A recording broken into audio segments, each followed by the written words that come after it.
পবিত্র হজ পালনের উদ্দেশ্যে বাংলাদেশ থেকে শুরু হয়েছে বছরের হজযাত্রা। রাজধানীর আশকোনা হজ ক্যাম্পে শেষ মুহূর্তের প্রস্তুতি শেষে বিশেষ ব্যবস্থাপনায় হজযাত্রীরা রওনা হচ্ছেন বিমানবন্দরের উদ্দেশ্যে। মোহাম্মদ শহীদুজ্জামানের ক্যামেরায় বিস্তারিত জানাচ্ছেন সহকর্মী গোলাম মুর্তুজা। পবিত্র হজ পালনের উদ্দেশ্যে শুরু হয়েছে এবারের হজযাত্রা।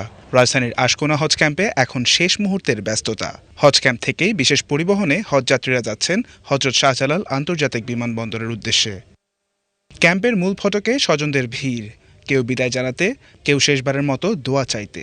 আবেগঘন এমন দৃশ্য যেন প্রতি বছরেরই চেনা চিত্র। এর আগে গতরাতে হজ ফ্লাইট কার্যক্রমের আনুষ্ঠানিক উদ্বোধন করেন প্রধানমন্ত্রী তারেক রহমান। প্রথম দিনে মোট 14টি ফ্লাইট পরিচালনার কথা রয়েছে। সংশ্লিষ্টরা জানিয়েছেন, এর অর্ধেক ফ্লাইট ইতোমধ্যেই নির্ধারিত সময় অনুযায়ী ছেড়েছে। বাকি ফ্লাইটগুলো সময় মতো ছেড়ে যাবে।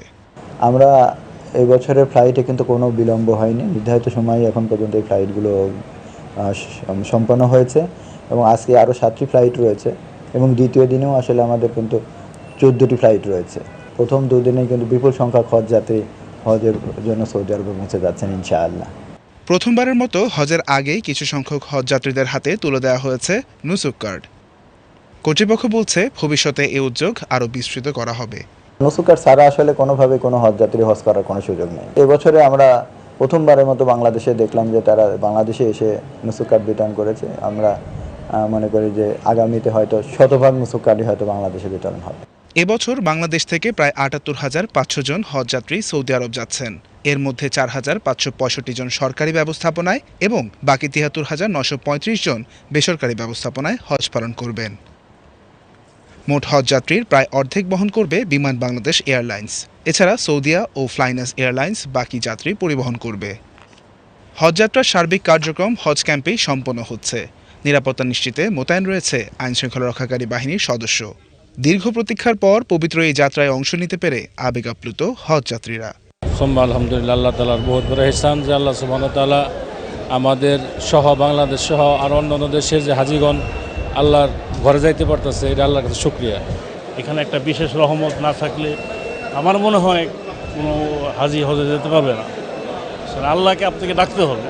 অনেক টাকাওয়ালা লোক হজে যেতে পারে, অনেক চেষ্টা করে কিন্তু যেতে পারে না। এটাই আমাদের কাছে আল্লাহর কাছে হাজার শুকরিয়া। এই পর্যন্ত আমি যতটুকু অনুভব করতে পারছি বা আমি পাচ্ছি, এটা নিঃসন্দেহে ভালো লাগতেছে এবং ভালো লাগার, এবং এ পর্যন্ত কোনো সমস্যা ফিল করি নাই। তো আশা রাখি বাকিটাও ভালো হবে।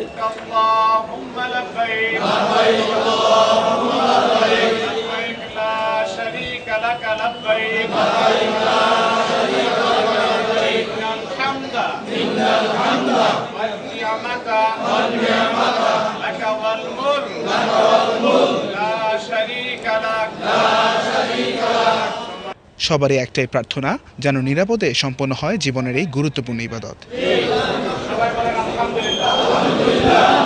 মুসলিম বিশ্বজনে সবার জন্য, মুসলমানদের সবার জন্য দোয়া করতে চাই। আল্লাহ যেন আকবরী হজ করতে দেয়, সে তৌফিক দান করে, সুস্থভাবে সবকিছু সম্পন্ন করতে পারি।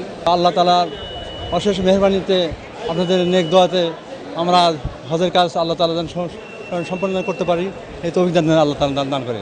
চাঁদ দেখার উপর নির্ভর করে আগামী ২৬ মে পবিত্র হজ অনুষ্ঠিত হওয়ার কথা রয়েছে। আর হজ শেষে ৩০ মে থেকে শুরু হবে ফিরতি ফ্লাইট, যা চলবে ১ জুলাই পর্যন্ত।